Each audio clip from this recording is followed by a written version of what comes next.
Hello friends. यदि आप पढ़ाई कर रहे हैं लेकिन पढ़ाने का मन नहीं कर रहा है तो एक बार इस मैडम जी का पूरा वीडियो देख लेना। ना पढ़ने का मन करे तो फिर बताना कमेंट में। नहीं हो रही ना पढ़ाई? क्यों नहीं हो रही? मौत आ रही है ना पढ़ाई करने में। कितनी मुश्किल है भाई पढ़ाई, कितना स्ट्रगल है पढ़ाई में। तो यार एक छोटी सी कहानी सुनाऊंगी मैं तुम लोगों को, वो भी मेरी लाइफ से रिलेटेड। तो जब मैं नई नई यूपीएससी की तैयारी करने लगी तो उसके लिए मैं दिल्ली आके पीजी में रहने लग गई। तो मेरा जो पीजी था ना उसके नीचे एक गार्ड अंकल रहते थे जिनको मैं आते जाते ऐसे नमस्ते कर देती थी। तो शायद मेरा मेंस का टाइम था और उस टाइम ना मैं लाइब्रेरी से थोड़ा लेट आती थी। तो ऐसे ही एक दिन रात को मैं आई तो मैंने उनको नमस्ते की। तो अंकल ने ऐसे ही मुझसे पूछ लिया कि और बेटा कैसी चल रही है पढ़ाई।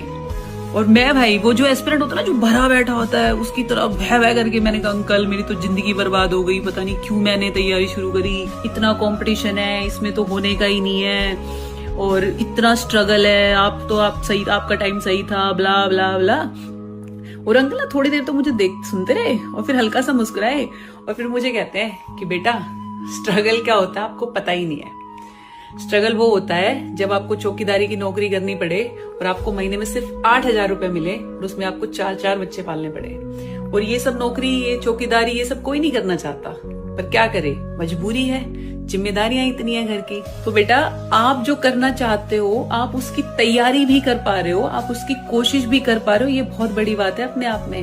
फिर उन्होंने बोला वरना जाके पूछना गाँव में अपने पिताजी से, अपने चाचा से कि उनको किसने इतने इतने दिन बैठ के पढ़ने का मौका दिया। कोई नहीं देता था। पहले 10वीं कर ली, 12वीं कर ली तो सब लगता था कि बस अब फौज पुलिस में लग जाए, लग गया तो ठीक है, नहीं तो अपने खेती बाड़ी कर लेगा, क्योंकि शादी भी करानी होती थी। और महिलाओं को तो ये मौके कभी मिले ही नहीं। तो बेटा ये जिसको तो आप स्ट्रगल समझ रहे हो ना, ये स्ट्रगल नहीं है, ये प्रिविलेज है। और मेरे को ऐसा लगा कि हाँ यार कितनी सही बात है यार, ये वी आर लक्की कि भाई शायद हम वो पहली पीढ़ी है या वो पहली जनरेशन है जिनको ये मौका मिल रहा है कि हम 4-4, 5-5 साल बैठ के किसी भी एग्जाम की, चाहे वो यूपीएससी हो, एसएससी हो, नीट, बैंक, आईआईटी, उसकी तैयारी भी कर पा रहे हैं। सही में बहुत बड़ी बात है यार, हम बस इसको फॉर ग्रांटेड ले लेते हैं। तो भाई अपने माँ बाप को थैंक यू बोलो और इसको स्ट्रगल मत समझो, इसको जान पे मत समझो कि मौत आ रही है। सबसे आसान काम है। कल को जब नौकरी करने जाओगे ना तब पता चलेगा कि ये कितना इजी था। एक कुर्सी पे बैठ के सिर्फ मैं नई नई यूपीएससी की तैयारी करने लगी तो उसके लिए मैं दिल्ली आके पीजी में रहने लग गई।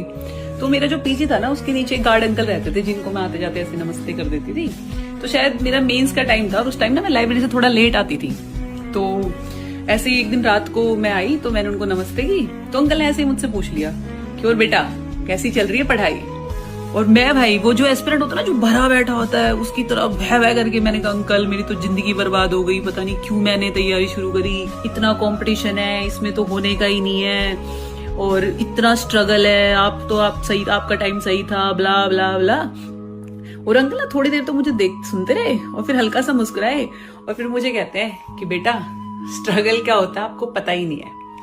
स्ट्रगल वो होता है जब आपको चौकीदारी की नौकरी करनी पड़े और आपको महीने में सिर्फ 8,000 रुपए मिले और उसमें आपको 4 बच्चे पालने पड़े। और ये सब नौकरी, ये चौकीदारी, ये सब कोई नहीं करना चाहता, पर क्या करे, मजबूरी है, जिम्मेदारियां इतनी है घर की। तो बेटा आप जो करना चाहते हो आप उसकी तैयारी भी कर पा रहे हो, आप उसकी कोशिश भी कर पा रहे हो, ये बहुत बड़ी बात है अपने आप में।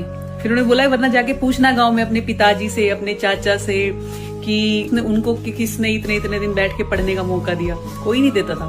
पहले 10वीं कर ली, 12वीं कर ली तो सब लगता था कि बस अब फौज पुलिस में लग जाए, लग गया तो ठीक है, नहीं तो अपने खेती बाड़ी कर लेगा, क्योंकि शादी भी करानी होती थी।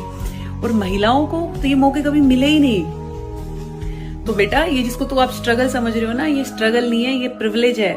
और मेरे को ऐसा लगा कि हाँ यार कितनी सही बात है यार, ये वी आर लक्की कि भाई शायद हम वो पहली पीढ़ी है या वो पहली जनरेशन है जिनको ये मौका मिल रहा है कि हम 4-4, 5-5 साल बैठ के किसी भी एग्जाम की, चाहे वो यूपीएससी हो, एसएससी हो, नीट, बैंक, आईआईटी, उसकी तैयारी भी कर पा रहे हैं। सही में बहुत बड़ी बात है यार, हम बस इसको फॉर ग्रांटेड ले लेते हैं। तो भाई अपने माँ बाप को थैंक यू बोलो और इसको स्ट्रगल मत समझो, इसको जान पे मत समझो कि मौत आ रही है। सबसे आसान काम है। कल को जब नौकरी करने जाओगे ना तब पता चलेगा कि ये कितना इजी था।